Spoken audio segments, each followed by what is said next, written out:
Hello, everyone. Good afternoon or good evening, depending on where you are, or maybe still good day, depending again where you are. Welcome to the Livre Canada Books webinar on Thema classification system. I'm very glad to have you all here today. A few of you are still coming in, but I think we'll get started. We're at a little bit after the 1 o'clock mark, and people who are a little bit late to join can catch up in the next few minutes without issue. My name is Gabrielle Echeverry. For those of you who don't know me, I'm the Deputy Executive Director of Livre Canada Books. It may say that I'm Mariana Bianchini. I have just stolen her Zoom account for today's purposes. She's our events manager. If you haven't met her already, I hope that you sometime will have the chance to. She's fantastic.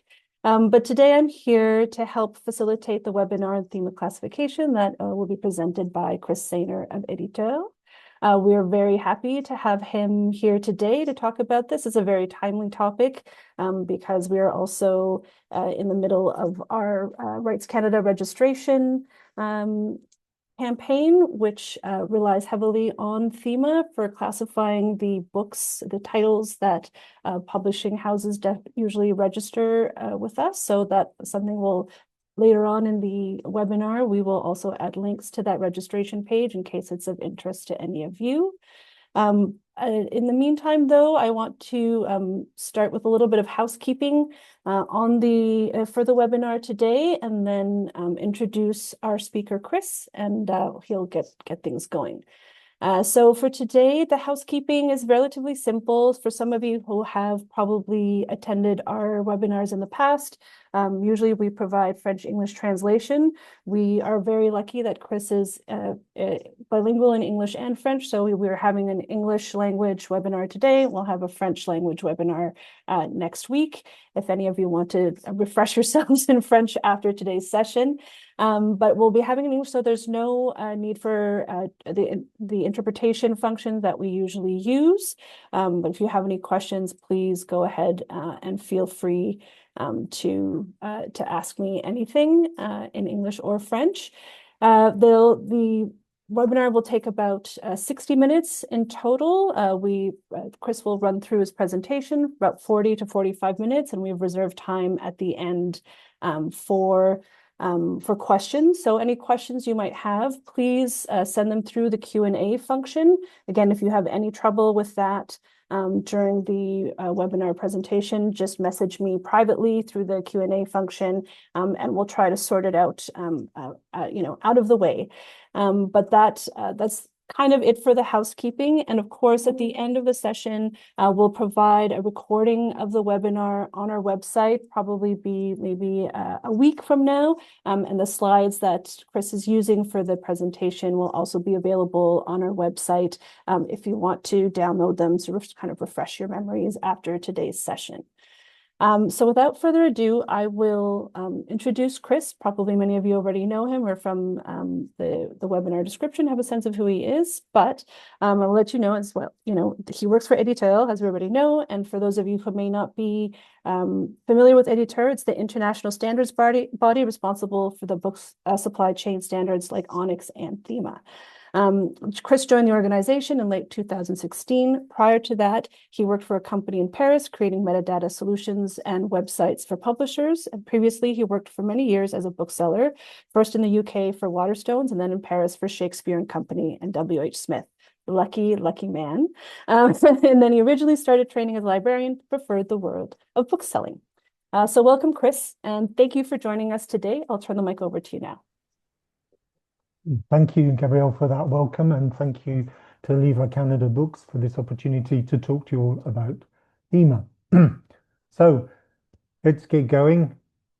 First of all, asking the fundamental question, what is Thema? So Thema is an international multilingual book subject classification scheme, and it's designed to meet the diverse needs of publishers, of retailers, and of trade intermediaries, and in all sectors of the global supply chain. It's suitable for physical and digital publications, for audiobooks. It can be used by bricks and mortar bookstores or online retailers. It works for domestic or international markets. You can use it for trade publications, academic, scholarly, religious publications, educational, children's, teen, YA, comic books. It works for everything. There's no restrictions on what part of the book trade can use it. Like any commercial book classification scheme, this is designed to help improve in the merchandising of your titles, in their discovery, and hopefully in their sales. It's designed, it can be used very simply, as I'll show you. You can just use it as a simple subject classification, but it also is designed to work as a post-coordinated system, which I will show you in a little bit what I mean by that. And that facilitates search options that, better options for filtered searches or faceted searches. It's updated every 2 years. By updates, that's edition only, so it remains fully backward compatible, whichever edition you're using. They're all labeled 1 point something. It grows along with the needs of the book industry. So we're currently working on proposals for 1.7 that have come in from various parts of the supply chain around the globe, and we're looking at which ones we're going to add. That is an important aspect of Thema. It's not me, some old white guy sitting in London who's going to say, yeah, we're going to do this. It's very much driven by the book industry, by the needs of different parts of the supply chain, who through different organizations feed back to us and make suggestions. And so it's curated, it was created and maintained by users and to address real problems and needs. So it's not something that we did once and it's just frozen in stone like a standard. It's something that will evolve, and you can get involved as well. Canada has 2 active national groups, one Anglophone and one Francophone, and it's a great way to discuss possible additions to Thema, and can get fed back to us at EDItEUR. So still asking that question, what is Thema? Well, basically, it's a classification scheme, so it's to express what a book is about. So at its basic level, take something like Pride and Prejudice, Jane Austen. You'd probably put that in classic fiction. That's the most obvious thing. That's the basics. But it also has another function. It allows you, the way the system works, it allows you to increase options for possible shelving and discoverability. So I'm going to designate classic fiction as the most important one. So in my system, I'm going to say, look, if you're only going to use one code, use this one. I think this is the most important one. However, I'm going to give you some extra information. With the growth in romance, it's worth, this is a classic example of enemies to lovers. Add that as a secondary subject code.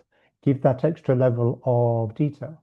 It may bring new readers to Jane Austen, although I think it's probably quite well known already, but it's to illustrate a principle.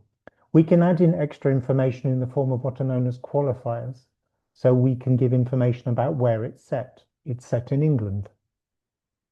What time it's set, so the period. So the novel is set in the British Regency period, or we can just simply say it's set in the decade 1810 to 1819.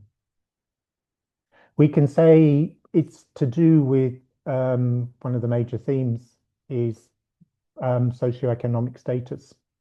So we can add in a qualifier to give that information. And we can also add in information, say it's part of the literature of Great Britain. So there are a series of codes to allow you to say this is also part of the literature. So what we've got is a whole series of different subject codes and qualifiers that are giving extra information about the contents of this book, and and making that information available to the international supply chain. So let's stick to the enemies to lovers theme and go more modern and more Canadian. So I'm sure some of you have probably heard of this book. Apparently it's quite successful at the moment. So we have the basic classification. We would put it under romance fiction, sports romance. So there's a subject code for that. We're going to use the romance enemies to lovers to give that extra information. But we've also got that link. We've got two different titles that have used that FRLE code to link the title. But we can, with Thema, also mix fiction and non-fiction codes within certain best practices. But you can do this. So we can say it's sports romance. We call it ice hockey because it's an international scheme. But I know I'm talking to a Canadian audience. Of course, we just refer to it as hockey. But within Thema, because we have to deal with countries where they play hockey on grass, we call it ice hockey. But you can do that. You can take a code from the sports area and say, this is a book about romance sports that takes place in the world of hockey. But we can add an extra thing. It takes place in Canada, so we can put in that qualifier for setting. Again, we can put in the qualifiers to say that it's basically contemporary fiction. It's taking place in the first part of this century. And we can put in qualifiers it's relating to gay people. And, okay, I should stress, I have done these qualifications, this classification myself. This doesn't reflect necessarily how the publisher themselves would classify it. And I have decided to use it, Literature of Canada as a qualifier, because whether we consider it, whatever you actually think of it, you could designate this as part of the Literature of Canada because it's very Canadian. But it's just to illustrate the possibilities of what you can do with Thema. So Thema gives you those suggestions of where you can shelve a title, either physically or virtually. But it gives you that extra level of multiplying the possibilities of search, discovery, promotion, and sales. Because if you look at those codes that I've got on this screen, we've basically created the notion of sports romance, hockey sports romance, enemies to lovers, hockey romance, Canadian romance, contemporary romance set in the early part of the century in Canada, gay romance, Literature of Canada, Canadian fiction. You've given people who have got access to that metadata all sorts of different opportunities to find, discover, and sell those titles. Let's say somebody's going into a bookshop and they might say, I'm looking for a sports romance book. And booksellers are brilliant people. They do so much good to hand sell books to make sure your books get to a good audience, but no bookseller knows everything. So having this kind of access to this kind of metadata also helps them sell the books. So let's say somebody comes in and I'm looking for a sports romance. I've read the hockey romance, but I'm now also interested in finding, do you have anything about field hockey? Do you have any sports romance set in the world of field hockey? Or maybe in the world of rugby? Or maybe in the world of car racing? Or even in the world of cricket? Cricket romance is huge in India. Very big. But as a bookseller, you may know that that's a romance title, but you wouldn't necessarily know which ones were in the world of cricket, which ones were in the world of rugby, which ones were in the world of hockey. So Thema gives you that ability to pass that information into the supply chain. Just a bit more technical, just to explain how the structure of Thema. So it's made up of about 3,400 core subject categories. And those are arranged hierarchically in 20 main sections with a variable depth of a hierarchy. It goes down to level 6, is the deepest it goes in the subjects. The hierarchies are designed to get more detailed as you go down, but there's no weight. So There's no greater importance as you go down the subject hierarchy. It just gets more detailed. It breaks things down into to more detail. There are about 1,000 shared core qualifiers in 6 sections. There are about 4,000 what we call national extension qualifiers, which I will show you an example of in a bit. You combine those qualifiers with the subject categories to refine the meaning of the subject categories and also to multiply the possible combinations. As you probably saw from the slide, we have a qualifier for Canada. So with that qualifier, it gives you the potential to do a lot of classification of books about or set in Canada.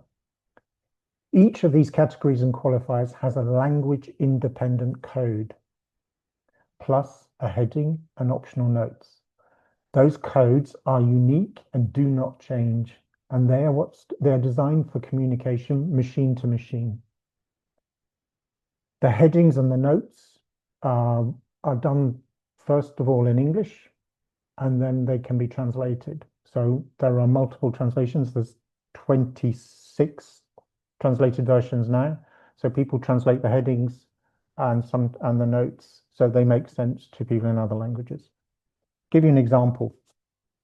We have a code MKE, means dentistry in the English version, but we also have the German, Spanish, Dutch, Ukrainian, Arabic, Japanese translation, but that MKE is constant. So if you're putting a Thema code in, for example, in your Onyx files, you can transmit that to people who speak different languages. It works across languages and across cultures. We also have language variants. So we have the code WJS, which means shopping guides in English. In the French translation, it's called Guide de Shopping.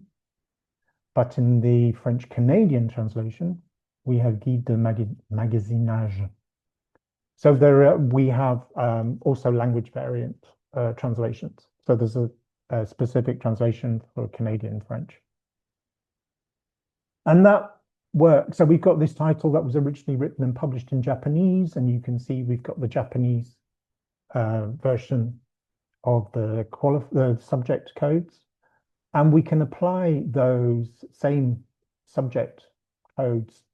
Theoretically, you can apply them to rights sales, because you can say my book is about this, and somebody could you could put that in the other languages, or they can access it and double check what the subjects are. So it could be constant across the different versions of this. So those subject codes could also follow the book through its different manifestations in different languages as you sell the rights.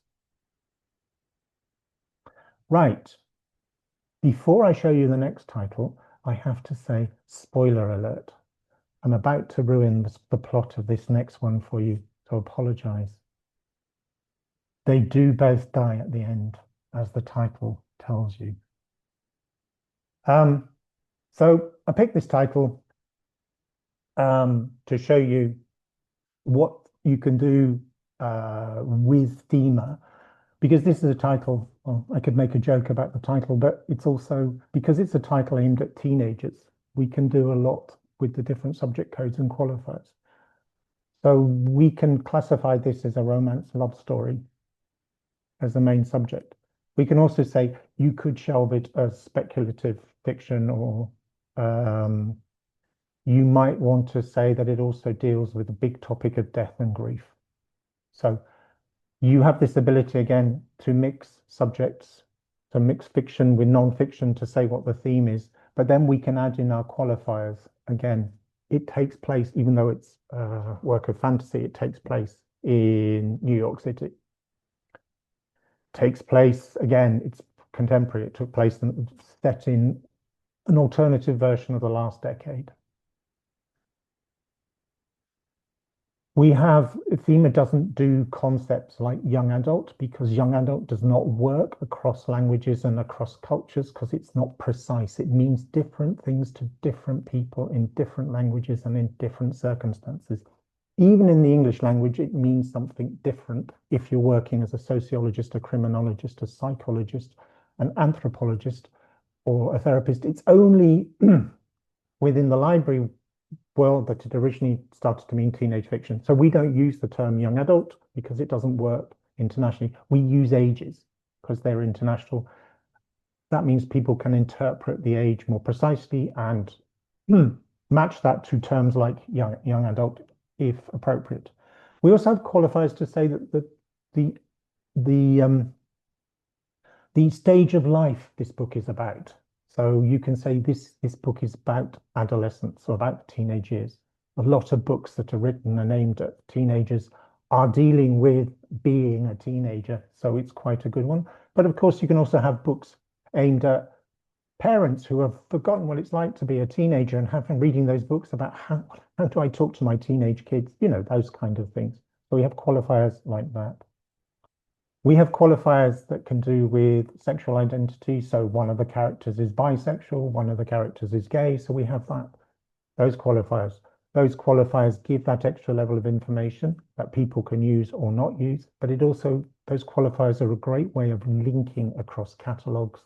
So if somebody's saying, I'm looking for everything set in New York City that deals with being a teenager, or I'm looking for everything set in New York City that deals with being bisexual, or I'm looking for everything in New York City that relates to Latinx or Hispanic Americans. And of course, that works in French. So same title exists in French, and we can use exactly the same codes. So those codes, you notice the codes remain constant, in yellow, but the translation, which has been done by BTLF in Quebec, changes to the Canadian French version. So for humans, we have the text. For machines, we have those codes. And it works in Spanish, for example, again, title changes, it's the same content. The headings change, but the actual codes remain constant. Now, this is an overview of the subject categories. As you can see, they all start with a letter. They're quite classic way of organizing classifications. They're very big headings. Publishers, I wouldn't recommend a publisher use one of these top level headings just because they're so broad. Your titles would get lost in such a broad category. Obviously, there may be exceptions, but generally not. You want to start by going down to a second level.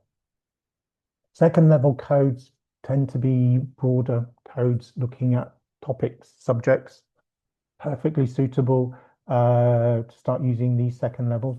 As I said, there's no weight of importance in the different levels of the hierarchy. It's just subdivisions of concepts.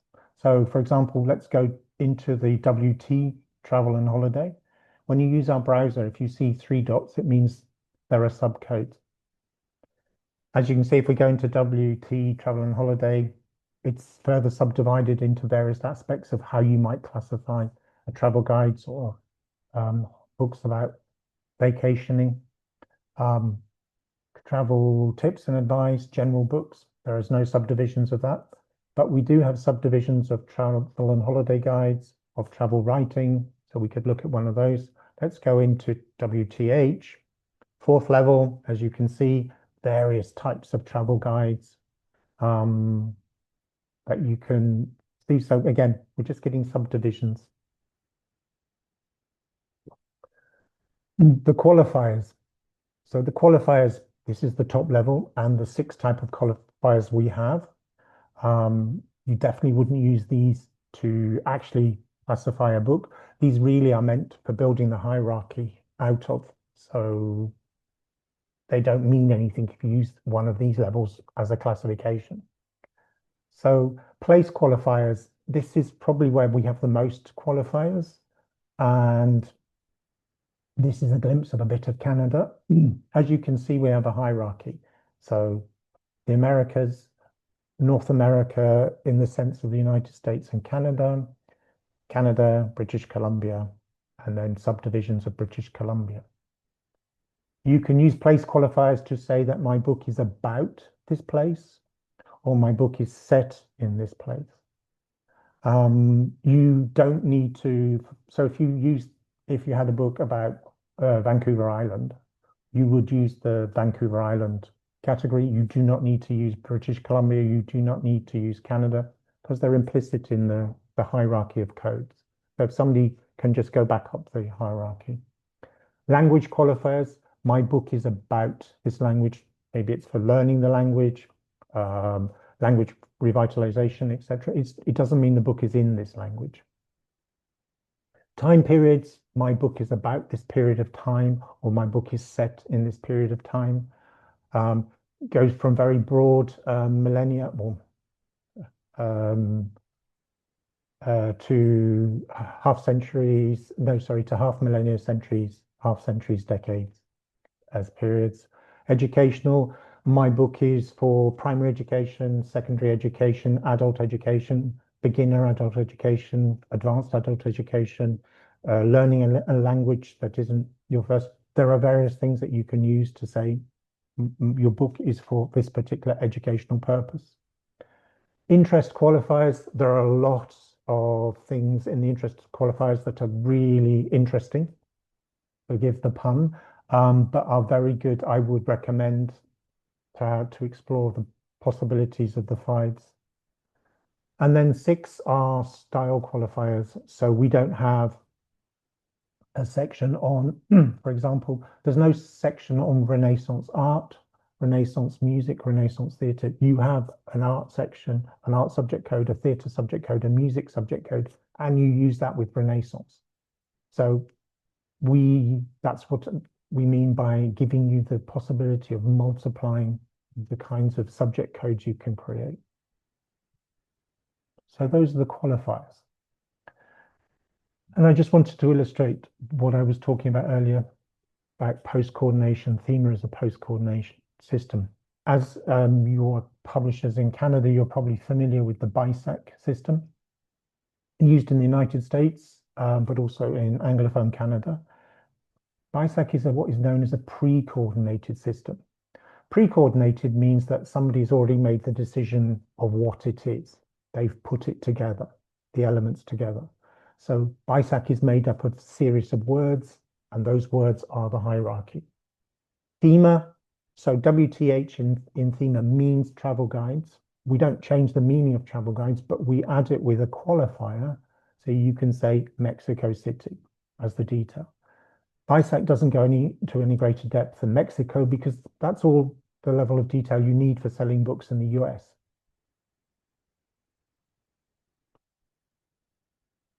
Nigeria, in BISAC, they've made a decision, West Africa, West is the level of detail you need. In Thema, again, we're using the WTH plus the place qualifier for Nigeria. So you're giving, as a publisher, you're giving that extra level of detail, you're giving that precision. Whatever people decide to do with it downstream, they could then classify it in the West Africa section if that's what made sense, but you've got that level of detail.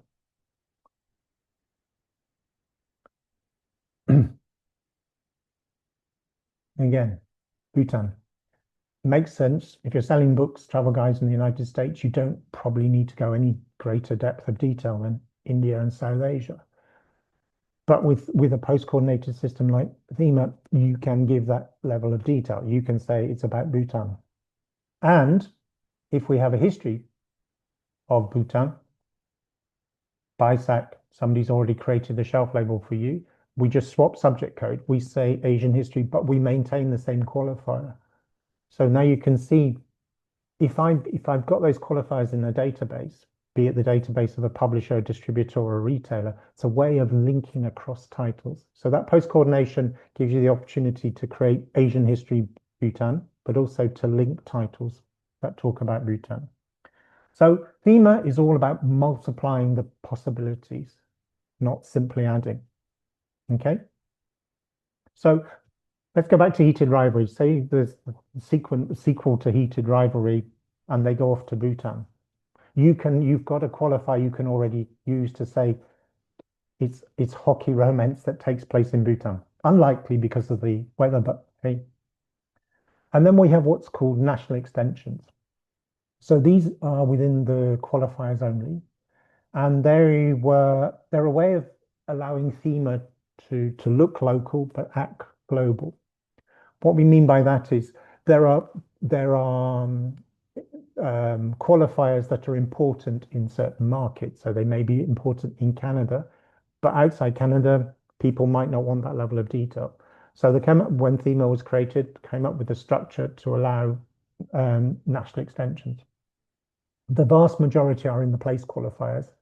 And what was agreed at the beginning was the structure would be core qualifier code hyphen, and then the ISO 2-letter code of the country that suggested it. Okay, but that doesn't imply ownership.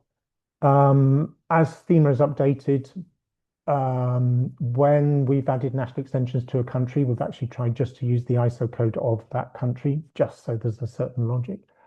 But the country codes aren't supposed to mean anything. It's just a structure that allows somebody to go to the core code. As a Canadian publisher, you might want to give the level of detail to say, this is a book set in or about, forgive the pronunciation, Iqaluit. Forgive me if I mispronounced that. But if you're outside Canada and non-specialist, you may just want to say, I'm going to classify this as a book set in Canada or about Canada, and you can do that. Same with things like national extensions for time periods, which are named periods of time. So they're not events as such. They're supposed to be for periods of time, which have a name. So for example, in England, everybody's obsessed with the Tudors. So there's a time period qualifier national extension for the UK that says Tudor period. So all those countless novels and things about Henry VIII can get classified. And then we also have a lot of national extensions in education. So there are specific national extensions for educational, and Canada has national extensions there as well. And this, going back to my British Columbia example, is what national extensions can be used for. So you can, as a publisher, you would classify this book using the most precise and appropriate qualifier. In this case, the 1 KBC CABDL. And as publishers, you're going to pick the most appropriate code because that's accurate information. But that hierarchy means that downstream people can make choices about, we're going to feature this in a Canadian section or a British Columbian section, or however makes sense for people downstream. But as publishers, you've given them the right kind of information. As you see also for creating the concept of hiking guides, you use two codes, the travel guides, active holidays, and then the sports code that says it's actually sports and outdoor pursuits, walking, hiking, trekking. A more general title, so like this, History of Canada, so history of the whole country, we have a single subject code, History of the Americas. So for history, they're continental levels, and we don't have a subdivision for all the various variants of histories of place that you could have. You just mix that with the national qualifiers. We wouldn't use the national extensions here for the different territories and provinces because this covers the whole of Canada. Another example of how you can use qualifiers, and I've taken this from a publication that we did recently along with BookNet Canada and BTLF in English and French about identifying Indigenous content and contributors, which is very relevant for the Canadian market. If you just look at the two subject codes here, FD, FYB, they tell you what it's about. It's speculative fiction and it's short stories. But you notice with all those qualifiers, it gives you a whole lot of extra information. This is probably about the maximum number of qualifiers you would go for, but all of them are relevant. We say for subjects between 1 and 5 is good. Same applies for each kind of qualifiers, but when you count up the total, if you're going above 10, then you're doing it wrong. Thema is not a series of keywords. But when you look at this, this is an anthology. This is an anthology of two-spirit and indigenous queer speculative fiction. And because it's an anthology, you've got those different qualifiers, all of which will bring people to find this title. So if you're just looking for speculative fiction, if you're looking for things published as indigenous futurism, if you're looking at things specifically relating to the Métis or to the First Nations peoples of Canada, or to things that are classified as being part of Turtle Island, you see all these qualifiers give you those options. We came up with, when Thema was first invented, 6 golden rules of Thema classification, which are there to help you remember how to use Thema. They are rules, but there's no Thema police, so nobody's going to come knocking at your door if you do it wrong, or will they? So just to remind, these rules are available on our websites. You have them, but they're quite simple. Just make sure that the first subject category you choose is classified as the primary one or main subject of using on it. It's really important that if you use more than one subject code, you do designate one as being the main one. Classify titles as precisely as applicable or as broadly as required. You don't need to assign both a detailed category and its broader ancestor. Same with any hierarchical system. Same with BISEC. You choose one in the hierarchy. You don't need to include its parents. Assign as many categories as required within reason. So about 4 subject categories is probably getting to the top level. 1 or 2 could be enough. As I said, 5 possibly. Same rule applies to each type of qualifiers, but then when you total things up, probably 10 or 11 in total. Because remember, if you put too many in there, then it becomes really difficult for people to interpret that metadata further downstream. Use the qualifiers wherever appropriate, and you must use them with at least one subject code.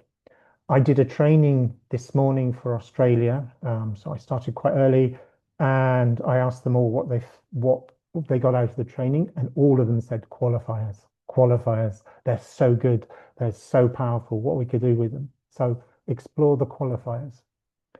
Look at the scope notes and instructions. They are there for a reason. They're there to help with how to use those categories. Sometimes it feels like there's a lot of information in them, but it's because we are creating the primary version in English, but it's a version in English that must work across the globe. So for all the different variants in the English language, but also for people who don't have English as a first or a second language, and there's no translation. So sometimes that's why the instructions can be quite heavy. And always think about the context. So where is the code in the hierarchy? What area is it in? If you take the word crime, that's used a lot in English. So if you look at crime in our browser, you'll see there are a lot of different subject headings, but you have to think about what am I actually, is this fiction? Is this criminology? Is it true crime, etc.? So who benefits from a system like Thema? Publishers.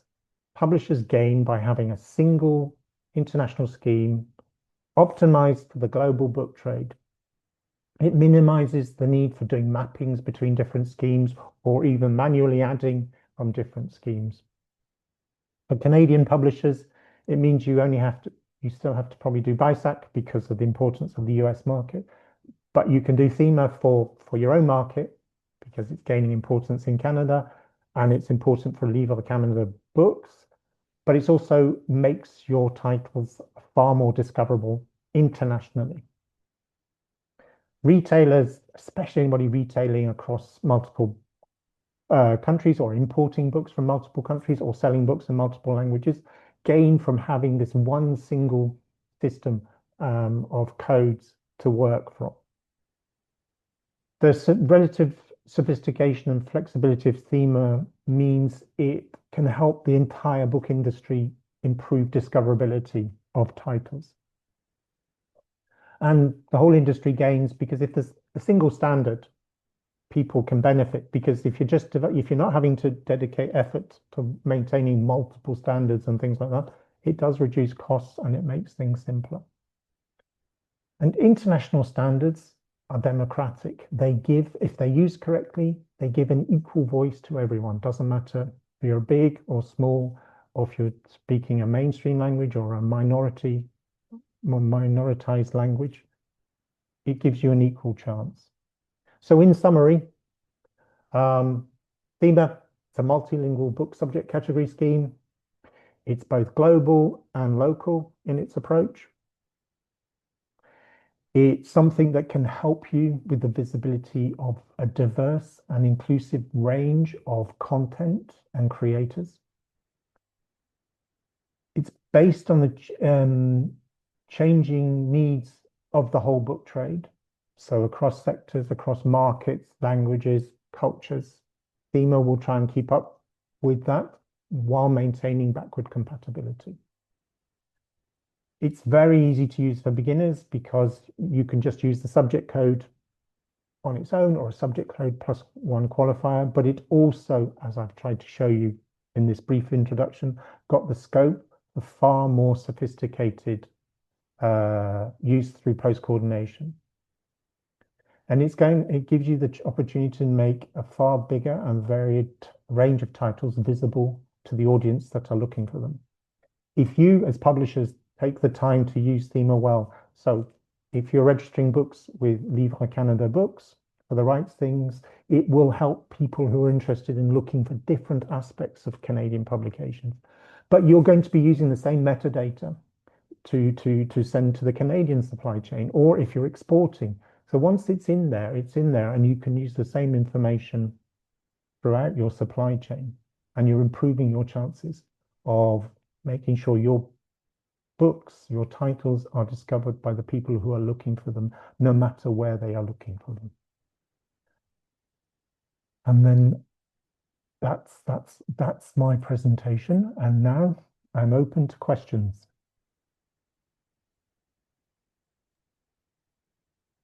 Thanks, Chris. That was great. Well, I don't see any questions yet, but I thought I would just add a few 2 cents about Thema also from the Livre Canada book side, that we really started to rely on Thema when we updated our website and were able to bring in Onyx feeds from the two national languages, the official languages of Canada, the English side and the French side. And we were looking for a way to bring these two languages together and different systems together. We had been working with BISAC, I think before my time there, we've been working with BIC also, which I think was the old UK kind of standard for this. And we were looking for kind of the ring that would unite them all. And this was really, Thema was the one that our website provider, who I think many Canadian publishers work with, Readerbound, strongly suggested as a way of kind of combining these two languages and being able to provide as much information possible for our rights catalogs and our book promotion for our international audiences. And we have found that since we moved over to Thema, I think it was just right after the pandemic, but it's been like 3 or 4 years since we've done that. We've seen a really big sort of sea change in how much people are using it and understanding it. At first, we had to all kind of fight through that Thema list of categories that you went through. I remember looking at it the first time and, this is how this works. But we have to provide less and less support to publishers now as they register for Rights Canada. But for sure, we find it's a really great tool in terms of those qualifiers that you mentioned. Yeah, and it's the main one used by BTLF for classifying books in French for the Canadian market. BookNet Canada will they want your Thema as well, and they will use it and pass it down the supply chain. But also, it's that international aspect, I think, that's really important. A big online retail company uses it alongside BISAC to populate their browse tree. They're very supportive of it. There's a lot of the big platforms that use it. Independents like it as well, because you can go back to the sports romance thing. as an independent bookseller, you probably just, unless you're a romance bookseller, you're probably just going to have a romance, little romance section. But the power of being able to access that information to help your customers is so important. But it's also, think about what you can do by putting those qualifiers in your metadata when, so Livre Canada Books, looking at the rights, talking to somebody saying, well, we're looking for Canadian content that deals with British Columbia in any aspect because it's really big here. Having that qualifier will allow somebody to take data and group everything by British Columbia, and you will have children's, teens, fiction, non-fiction, you will have everything that shares that qualifier. So it's really powerful. And because it's hierarchical as well, it means that once that system is in somebody's databases, you can also go back up and say, right, I'm going to look for everything that starts with this British Columbia code. So I catch all the Vancouver Islands, etc. So it's really powerful. It's quite simple to use. When you're getting BISAC, somebody at BISAC has already said, this is your shelf. This is what you call it. You're going to put it on this shelf. And that's great. And it works really well for selling books in the US, which is what it's designed for. But that could not work for an international scheme because of the diversity of our industry. And the power of subject code 1 plus subject code 2 plus a qualifier plus a qualifier. I could say, I am looking for Indigenous romance set in the world of ice hockey in Canada, in Ontario, or, in the 1980s, for example. I don't know if there'd be anything, but you know what I mean? There's an opportunity to create something like that by using multiple codes, something that with the best will in the world, BISAC is not going to add that because it's probably a bit too detailed. So there is a lot of opportunity for using it. Well, we've definitely found that. I think there's a question here in the chat. I don't know if you're able to see them, Chris, but I'll read it out. When assigning the codes to a book, other than the main subject, is there a hierarchy among the subcategories, or are they all treated equally by retailers? That's a very good question and a very important question. And there is no hierarchy. So the way it works when you're exchanging metadata is you pick one, you pick a favorite and say, this is the number one, this is my main subject. Basically, the main subject is there to say, if you can only use one code, please use this one. We think it's the most important. But also when it comes to post coordination, it's vital. So to say this is a work of fiction, even though I'm using a sports code to say it's about ice hockey, it's a work of fiction. Retailers, if they're using Thema properly, will not make any differentiation between them. If we tried to create something where you could make a hierarchy of importance, we'd also start having to create grammars, and it becomes more and more complicated to use. If any of you come from the library sector, you might know about UDC, Universal Decimal Classification, which is great, but you have to do at least one term, one trimester at university to learn how to use it because it has a grammar. So no, there isn't any weight. You have to give equal weight to all of them, which is another reason why you don't want to overdo the number, because you want to give a short, just a few. Some retailers, some downstream recipients will probably say, I can only do one. Well, that's fine, you can do the main subject. It's when they say, well, I only do two and don't send me any more. I would say it's fair enough if the retailer says, puts a limit on. There's an example in Germany, which we laugh about, a book on raising chickens. They used 134 Thema codes. Now, awesome. those must have been remarkable chickens, or that was a very extraordinary book. But that's no good to anybody because you can't use it. So the number, if you're using a reasonable number, I always say then you should be making cases to those people who are not making best use of it. So if somebody's saying I'll only take two, including subjects and qualifiers, they're missing out on the opportunity. It's you can make an argument with them that they are missing out on sales. They are missing out on a commercial opportunity because that's the bottom line. It's what is this going to make it extra money? And if Thema is used properly and the downstream data receiver makes good use of it, they have got that potential to sell more books because they'll make them more visible. So no, there isn't. Sorry for the very long answer, but there isn't a way of listing them in importance beyond saying that one is the main subject. Right. That was a good question. Very good.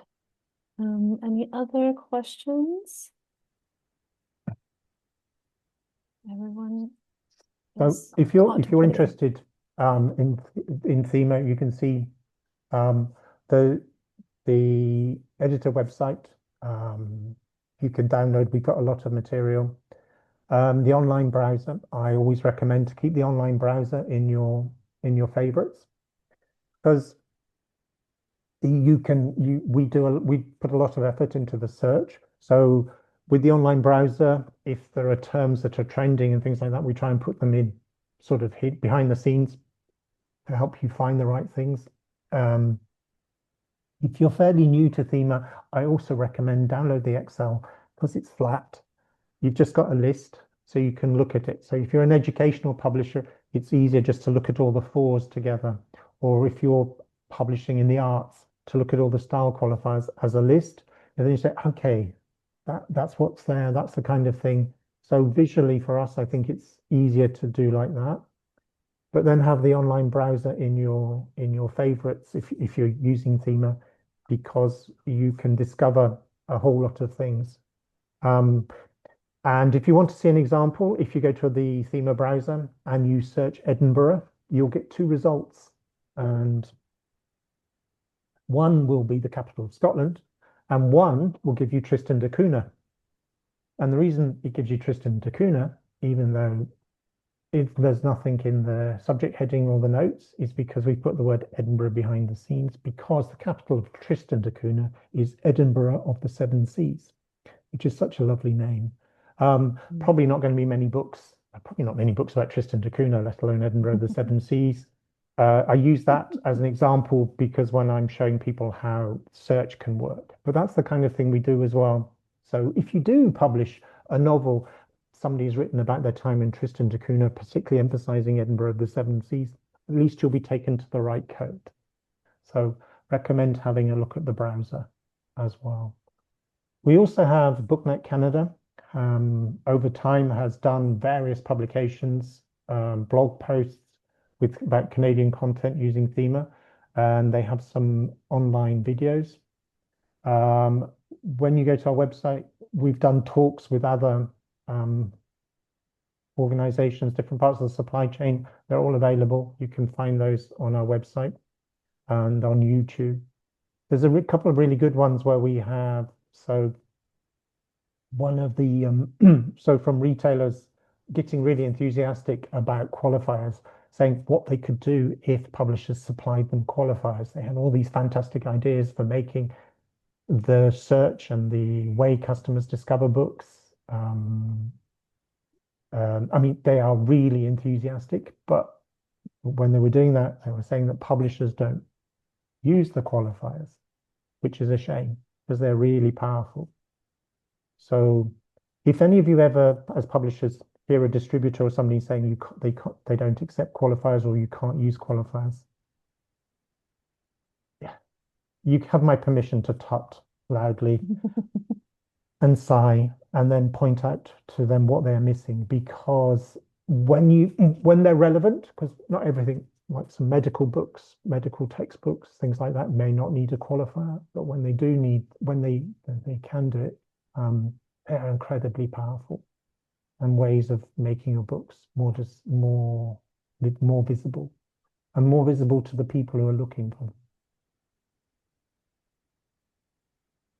them. Excellent. Please feel free to ask questions. I don't bite, and questions are good. We like questions.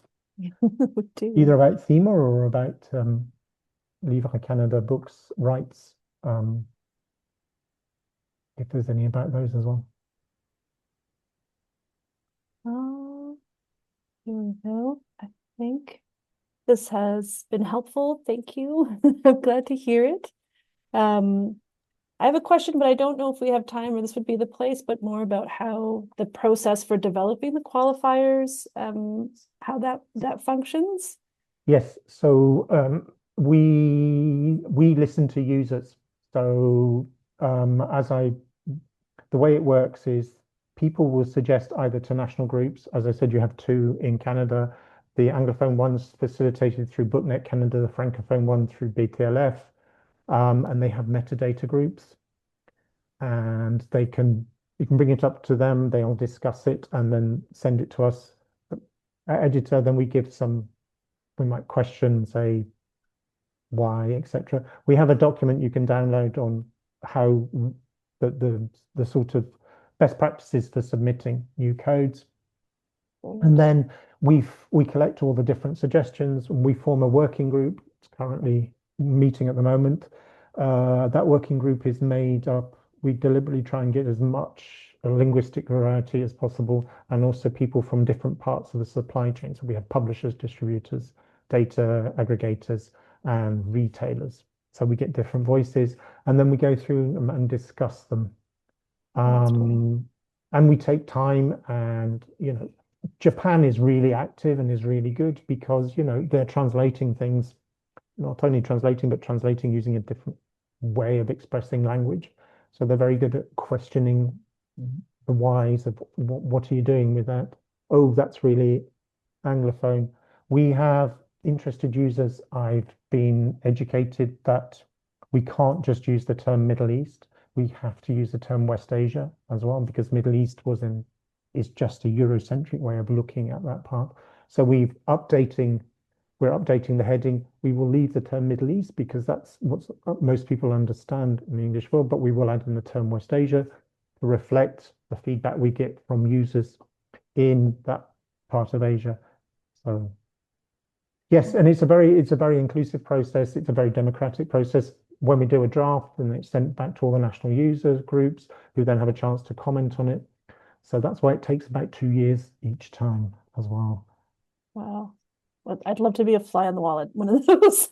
What a great process that must be. There is Well, one go last ahead. question. When adding non-fiction codes to fiction titles, is there anything you need Uh, to be cautious of? As far as I know, this is something BISAC Codes does not recommend, and I've always been a bit nervous about it with Thema. Thank you so much. There are best practices, yes. It isn't, you can't use it, you can't do this in BISAC. BISAC's pre-coordinated, so they've already said it's that. What I always say for mixing non-fiction codes with fiction with a fiction title is prioritize the fiction codes. So that's F for adults, YF for children and teens. Look at the qualifiers and then think, can I add a non-fiction code? It's the world of sports fiction or sports romance. Can I add a sports code in? And think about one or maybe two non-fiction codes that really add something. I'm looking for a novel that really deals with poverty. If I took away the poverty aspect of this novel, would it fundamentally change the plot? Yes. I'm going to add the non-fiction code to say that this book deals with poverty. So think like that. You have to be able to use main subject because it does not work if you can't designate a fiction code as main subject, and don't overdo it. As in, don't put a list of 20 non-fiction codes. Go for maybe one or two.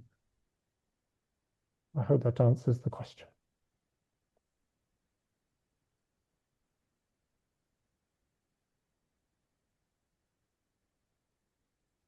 Great. Okay. That's right. Well, I think we're at the 2 o'clock mark. So I think if there are any other questions, I mean, you can email Chris at the the address provided, or email me, and I will be happy to forward it over to Chris. Like I said, we're doing another one next week, so I can bring them over to him then. But yes, thanks everybody for being here. Thanks so much, Chris, for the great talk. It's so great to learn about this and just see that progress in among Canadians. And thanks everybody for being here. We'll hopefully see you again. If you have any questions, as I said, about this or about the Rights Canada, please email me or our communications team, Meredith Smallword or Tristan Lee, and they'd be happy to help you also. Okay, Thank you, everyone. thanks so much. Have a great Bye-bye. evening.